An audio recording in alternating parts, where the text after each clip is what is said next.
Jamhari Syaban, Prodi S1 Keperawatan dari Stikes Wijaya Husada Bogor. Kali ini saya akan melakukan tindakan pemeriksaan head to toe atau dari kepala sampai kaki. Apa sih itu pemeriksaan head to toe? Yaitu pemeriksaan yang dilakukan oleh perawat memeriksa tubuh pasien untuk menemukan tanda gejala penyakit. Tujuannya untuk mengecek apakah ada kelainan atau ketidaknormalan di dalam tubuh pasien. Adapun indikasi dan kontraindikasinya. Indikasinya yaitu untuk pasien yang mengalami gangguan kesehatan, dan kontraindikasinya yaitu keadaan pasien yang mengancam jiwa. Baik, selanjutnya saya akan melakukan tindakan tersebut. Berikut alat-alat yang akan digunakan.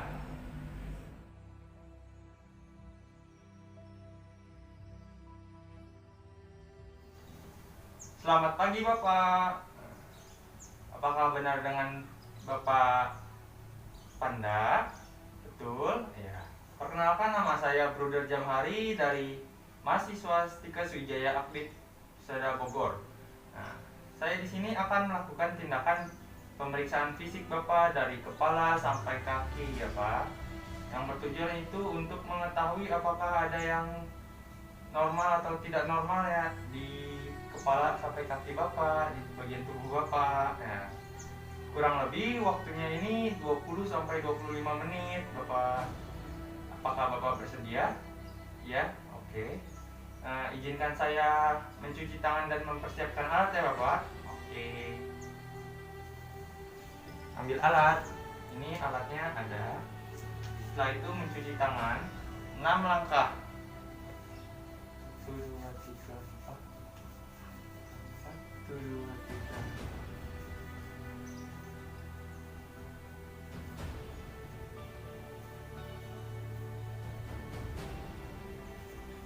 Bersih. Nah, setelah melakukan cuci tangan, kita langsung memakai handscoon.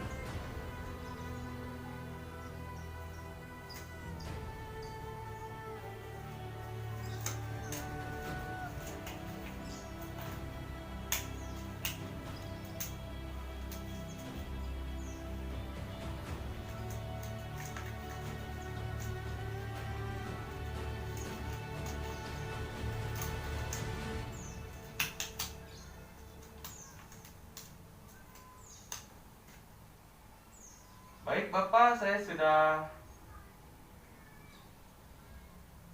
Bapak, saya lakukan tindakannya ya Bapak.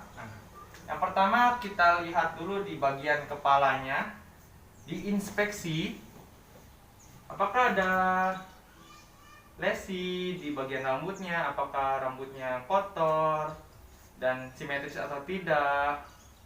Setelah itu dilihat apakah warna rambutnya ini warna hitam kah atau warna merah karena dicat atau karena kurang gizi. Setelah itu dilihat, dipalpasi ya, dipalpasi di bagian kepalanya. Maka Bapak dipalpasi dulu apakah ada nyeri tekan. Tidak, pastinya kalau ada nyeri tekan pasti ada benjolan juga. Setelah itu pindah ke bagian mata. Bapak bisa melihat lurus ke depan. Kita lihat kedua bola matanya. Matanya itu simetris, tidak ada lesi, tidak ada pembengkakan, tidak ada kemerahan di bagian matanya. Setelah itu kita lihat di skleranya itu Bapak warna putih ya. Putih itu normal, dibilang atmosferik. Kalau tidak normal berwarna kuning berarti dia mempunyai penyakit hati ya. Setelah itu dilihat di konjungtivanya. Bapak melihat ke atas sedikit, dilihat konjungtivanya ini berwarna pink ya. Yaitu normal. Normalnya itu anemis. Kalau tidak normalnya itu anemis karena dia pucat dan kekurangan darah. Setelah itu kita menggunakan pen LED untuk melihat apakah iris pupilnya itu normal atau tidak. Baik, nah matanya itu normal ya. Pupilnya itu mengecil kira-kira 3 mm yang bisa disebut dengan isopor. Kalau pupilnya itu membesar berarti dia meninggal dan ada kelainan lainnya. Setelah itu di bagian matanya, maaf Bapak, matanya bisa ditutup. Setelah itu kita tekan. Ada nyeri tekan nggak Pak? Nggak ada. Ya, oke, berarti normal ya. Setelah itu kita pindah ke bagian telinga. Dilihat dulu telinganya, diinspeksi apakah simetris atau tidak. Simetris ya Pak.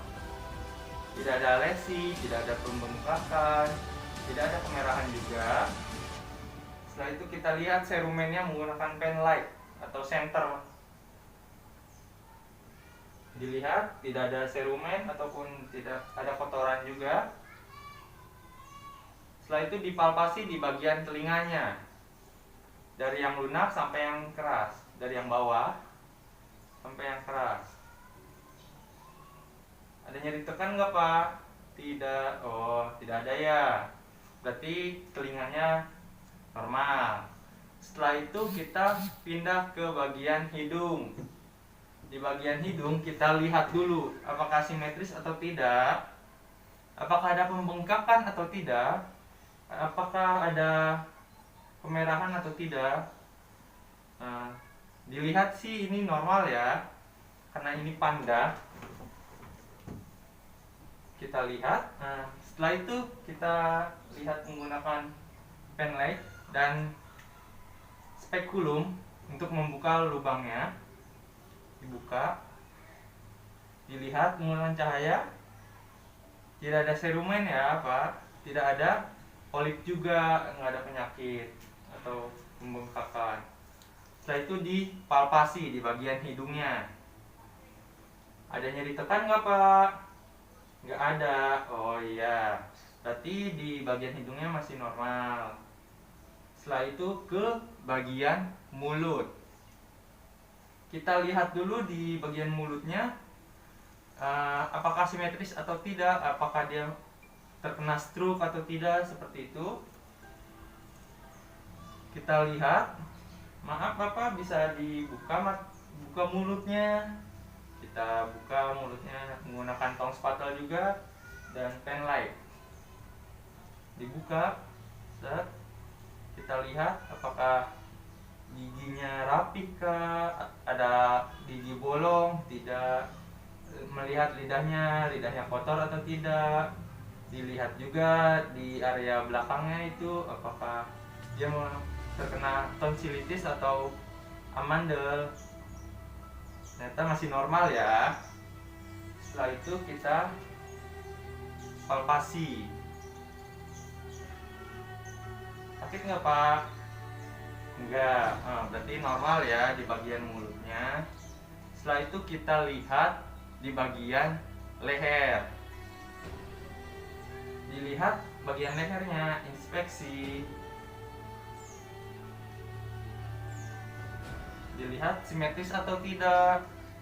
Ada kemerahan kah, ada pembengkakan kah? Tidak ada ya, ternyata dilihat. Setelah itu menyuruh respon untuk dipalpasi. Kita pegang lehernya, menyuruh pasien untuk menelan. Maaf Bapak bisa menelan? Oh bisa. Ternyata masih respon lehernya itu masih normal. Setelah itu kita bagian ke dada. Maaf ya Bapak. Ya. Kita ke bagian dadanya. Kita lihat dulu bagiannya. Apakah dadanya itu simetris kah atau tidak?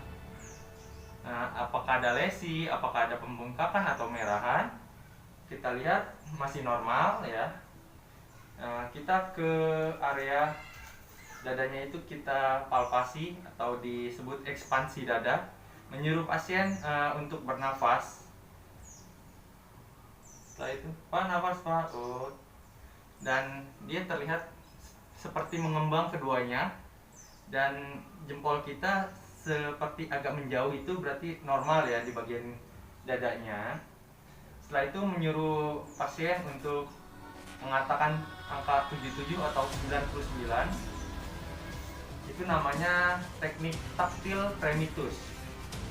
Bapak maaf bisa ngomong 77, 77, 77, 77. Oke. Berarti masih normal ya karena ada getaran. Jangan lupa di bagian depan dan juga di bagian belakang pasien. Setelah itu kita perkusi di bagian dadanya seperti huruf Z gini. Itu kita perkusi atau ketuk.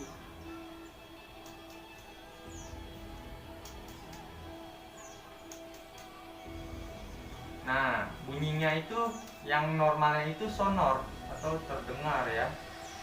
Ada yang tidak normalnya itu namanya hipersonor, dan ada juga yang redup. Setelah itu kita pindah ke diauskultasikan ya di bagian dadanya menggunakan stetoskop. Kita dengar suara paru-paru pasien. Menyuruh pasien untuk bernafas. Bapak nafas, Bapak. Nafas lagi. Nafas lagi.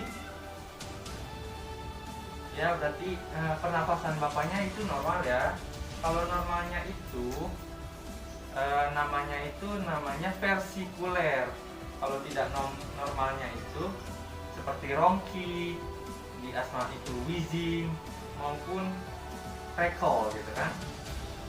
Nah, kita pindah ke bagian jantung. Di jantung itu ada di mana sih jantungnya? Kita menggunakan inspeksi dan palpasi biar tahu mengetahuinya. Biasanya bagian jantung itu di bagian interkostal 2, 4, dan 6 di bagian kiri, dan 2 dan 4 di bagian kanan. Seperti beratnya jantung itu, besarnya itu kayak segenggaman kita, segenggaman tangan pasien sendiri. Nah, setelah itu kita perkusi di bagian jantungnya. Nah, itu di mana tadi? Di interkostal 246 dan 24. Itu di bagian jantungnya kita ketuk.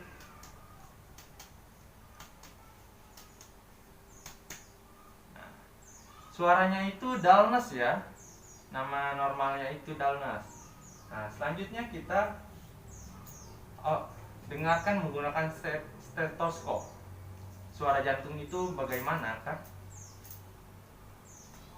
Di bagian apa? Di interkostal 2, 4, 6. Bapak coba tarik nafas agar suara detak jantung itu semakin kencang gitu kan, biar ada suaranya. Kalau pasien bernafas itu ya, suara detak jantung Bapak atau pasien ini normal ya. Normalnya itu lupduk. Nah, ada yang tidak normal ya seperti murmur, ataupun yang seperti cepat itu galop. Itu yang tidak normalnya. Baik, selanjutnya itu di bagian mamae dan aksila. Nah, kita lihat atau inspeksi di bagian mamaenya itu dari bentuknya, simetrisnya, warna kulitnya, apa ada lesi juga atau luka.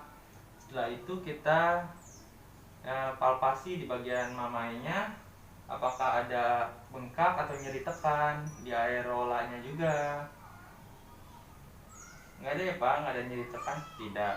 Setelah itu kita lihat di bagian aksilanya, diinspeksi bagian aksilanya, warnanya juga, apakah gelap atau terang, apakah normal. Ini kan terlihat normal ya, dilihat juga tidak ada lesi juga. Setelah itu kita dipalpasi di bagian di aksilanya itu, dekat klavikulanya, dekat mamanya juga. Ada nyeri tekan Pak? Tidak ada. Nah, selanjutnya kita ke bagian abdomen.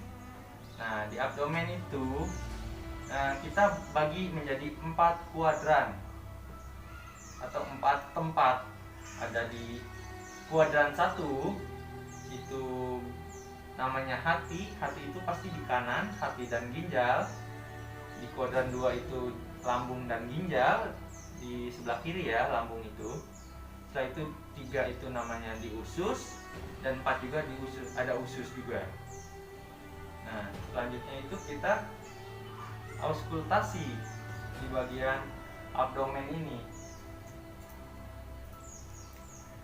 sesuai dari kuadrannya, dari urutan kuadrannya. Kita dengarkan suara bising ususnya.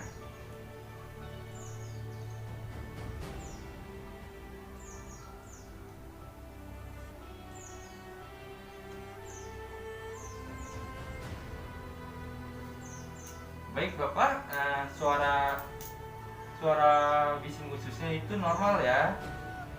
Kira-kira 20 kali per menit dalam semenitnya itu. Normalnya bising usus yaitu dari 5 sampai 35 kali per menit.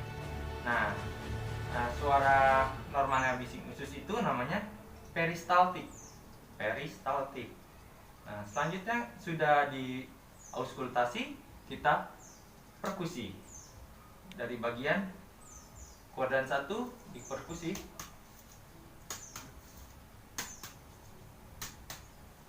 Baik, suaranya itu normal ya, timpani normal, suara normal itu timpani. Kalau tidak normal itu hipertimpani. Setelah itu kita ke palpasi bagian abdomennya. Bisa kita menyuruh pasien untuk duduk. Setelah itu kita tekan di kuadran 1, suruh pasien itu bernapas. Sampai bernapas kita tekan, kita rasakan. Bapak, ayo bernapas, coba bernapas. Kita rasakan apakah ada pembengkakan hati atau tidak. Dan tidak ya. Dan kalian juga di ginjal belakang. Terasa sakit nggak Pak? Tidak, berarti ginjalnya itu masih normal. Nah, diulangi lagi di bagian kuadran 2, ada limpa dan ginjal dan lambung juga. Dicoba. Bapak, coba tarik nafas. Sakit nggak Pak? Enggak. Berarti normal ya di bagian abdomen bapaknya ini. Nah, selanjutnya itu di bagian genitalia atau alat kelamin pasien. Nah, baik perempuan baik pun wanita atau laki-laki ya. Kita lihat dulu. Kalau selanjutnya itu diinspeksi di bagian genitalianya, apakah ada pembengkakan kah, ada lesi kah, warna kulitnya kah berbeda atau gimana gitu ya. Apakah ada nanah juga. Nah, kita lihat ternyata normal ya. Setelah itu kita pindah ke bagian anus atau pantat bapak atau pasien. Anusnya itulah. Kita lihat dulu diinspeksi. Kita lihat apakah ada hemoroidnya, apakah dia mengalami pembengkakan, apakah ada kemerahan juga. Berarti normal ya. Ini kita lihat normal. Nah, setelah itu kita palpasi di bagian anusnya. Apakah ada rasa nyeri tekan kah atau tidak? Nah, tidak ada ternyata. Setelah itu kita lanjut di bagian kulit pasien. Kita lihat, misalkan di tangannya ya. Kita lihat tuh kulitnya itu normal ya Pak. Warnanya juga sama dari kepala sampai kaki, tidak ada pembengkakan juga, tidak ada luka, tidak ada kemerahan juga. Nah, kita coba menggunakan teknik turgor kulit, yaitu kulitnya itu ditarik. Jika normal itu kurang lebih 1 detik juga sudah kembali lagi. Kalau kembalinya lama berarti dia itu dehidrasi. Normal ya Pak. Nah, setelah itu kita coba dengan teknik yang kedua, pitting edema, atau kita tekan bagian kulitnya. Apakah kembali lagi atau tidak, kembalinya dengan cepat atau tidak. Jika kembalinya cepat berarti normal, kalau tidak berarti dia ada pembengkakan atau ada cairan yang menumpuk. Setelah itu ke kukunya, kita lihat kukunya apakah normal atau tidak. Di bagian kukunya berwarna pink atau tidak, itu berarti kan normal ya. Di dalam kukunya itu kita menggunakan teknik capillary refill time. Kita coba tekan bagian bagian tengah kuku dengan jari kita. Setelah itu kita lepas, apakah warnanya kembali normal lagi ataukah lama kembali normalnya. Warna biru itu berarti dia kekurangan oksigen juga bisa. Selanjutnya itu ke bagian muskuloskeletal atau di bagian alat gerak Bapak. Kita suruh pasien untuk bergerak ya. Maaf, Bapak bisa berdiri kah? Bisa. Setelah itu kita amati, Bapak bisa jalan? Bisa. Misalkan dia berjalan, kita amati pergerakan kakinya, bagaimana dia berdirinya, apakah normal atau tidak. Dan setelah itu kita coba menyuruh Bapak atau pasiennya itu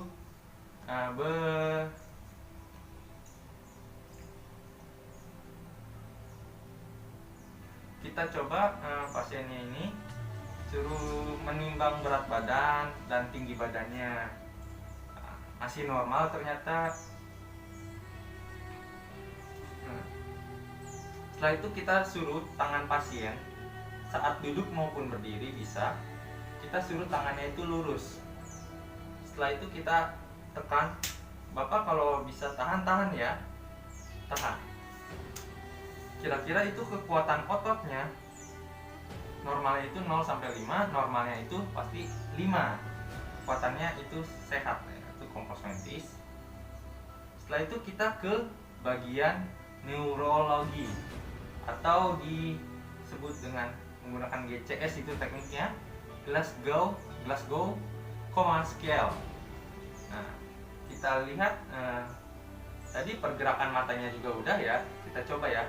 Bapak bisa melihat dengan 8 arah mata pandang. Bapak matanya aja ya, ikutin.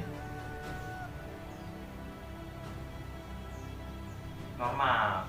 Berarti mata Bapak masih bisa mengikuti keduanya juga. Setelah itu kita coba menggunakan Snellen chart. Nah, kira-kira jaraknya itu 18 kaki atau 2 sampai 3 meter dari tempat pasien berada. Kita coba menyuruh pasien dengan menutup sebelah mata, baik satu yang kiri maupun kanan. Dari kiri dulu ya. Coba kita suruh sebutkan. Jika semuanya sudah bisa disebutkan dengan benar, berarti mata pasien normal, baik kiri maupun kanan ya. Nah, berarti normal matanya, berarti normal ya. Nilai normal mata itu, respon mata itu 4. Setelah itu kita ajak bicara pasien, apakah nyambung atau tidak dengan yang kita tanyakan. Siapa nama Bapak? Nah, namanya itu Panda. Nama lengkap Bapak? Panda. Nah, berarti normal ya, dia bisa mendengar. Nah, kira-kira nilai normalnya itu 5. Nah, setelah itu respon motorik. Kan tadi kan kita sudah mencoba menyuruh pasien untuk berdiri dan berjalan. Nah, itu bisa ya, berarti jalannya itu dia normal, sangat baik dan bagus. Berarti respon motoriknya pasien tersebut normal ya. Nah, nilai normalnya itu yaitu 6. Nah, berarti kan pasien itu berarti normalnya itu dia dapat nilai 15. Nilai 15 itu berarti dia dalam keadaan sadar, itu sehat, berarti kan dia komposmentis, yaitu kesadaran penuh. Baik Bapak, saya sudah melakukan tindakannya, izinkan saya merapikan alat dan membuka handscoon. Setelah itu kita rapikan alat yang ingin bawa. Tadi kita bawa alat, buang ke bengkok. Setelah itu kita tanyakan atau tahap terminasinya. Baik Bapak, saya sudah melakukan tindakannya. Bagaimana perasaan Bapak? Enak? Oh, lebih nyaman ternyata, dia sudah bergerak juga tadi. Nah, baik Bapak, ada keluhan lagi? Tidak ada ya? Nah, jangan lupa Bapak minum obat yang teratur, makan makanan yang bergizi, minum air sehari itu kurang lebih 2 liter. Bisa lebih juga Bapak, pagi sore malam juga. Nah, baik Bapak, ada keluhan lagi tidak? Tidak ada. Kalau nggak ada, kalaupun ada, Bapak bisa memencet bel yang di sebelah kanan Bapak, ataupun keluarga Bapak bisa mengunjungi saya di ruang perawat atau memanggil saya di ruang perawat. Nah, izinkan saya permisi dulu ya Pak. Ya. Nah, setelah itu kita kan berangkat. Jangan lupa kita setelah melakukan tindakan mencuci tangan. Mencuci tangan 6 langkah. Seperti biasa, menggunakan air mengalir. Jangan lupa diangkat bila lengannya panjang, aksesoris dilepas. Kita mencuci tangan. Setelah itu yang punggung tangan 4 kali menggunakan sabun ya. Sela-sela jari. Setelah itu dengan teknik mengunci jempol 4 kali, kukunya searah jarum jam. Setelah itu bilas bersih.